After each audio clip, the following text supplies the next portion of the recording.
I did some custom work here to the Gelzone Pro Kratos. So if you watch the video where I went over this kind of in depth, I also did a video where I opened it up and show you everything, and of course did the demo. It showed you that it got over 250 FPS, actually highs in the 260s. So it's not, that's pretty impressive, especially because a lot of their literature really underrates their FPS, which we do not see from manufacturers very often. But I guess Primetime, who makes these and makes some different foam dart blasters, has a history of doing that. So I think that's actually a good thing to do, because that leaves customers extra happy when they see how powerful they truly are. So the Kratos came over 250 FPS. Thought, let's mix it up a little bit. Another nice thing they did is they actually gave you a buffer tube that was underneath the factory stock.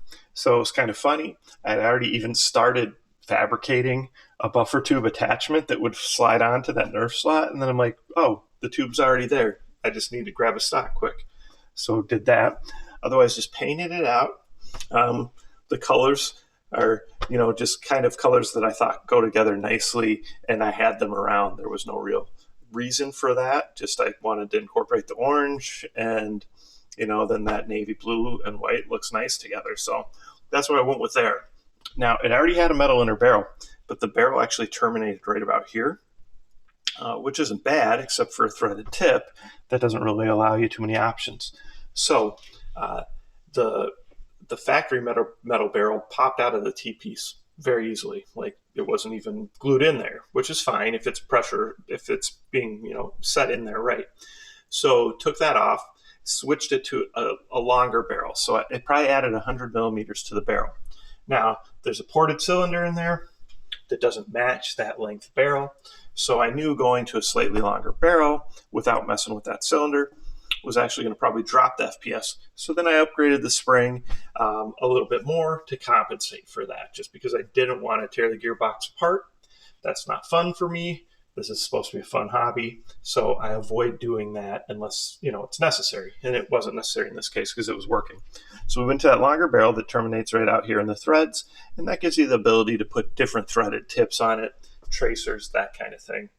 And with the upgraded spring, we're in that, like 275, 270 FPS range. So if I'd kept the same size barrel, we could probably be at least, 10 FPS higher than that, if not a little more.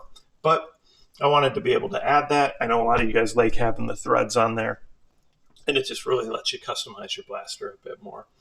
Other than that, it was just cosmetic, but very happy overall with the underrating of the FPS was just amazing to me, because I see so many blasters that are sent to me and they claim outlandish FPS scores, and then you'll test them and they'll be way off.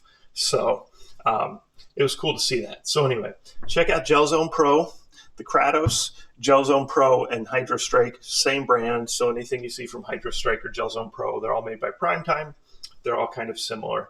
So I really liked this one, and then the Stratus Pro, which is that Gatling gun style motorized drum mag blaster that hits almost as hard. So if you haven't, watch my videos on that one too. Plus I did a customized version of it, and we got that upgraded a little bit and just painted it out pretty cool.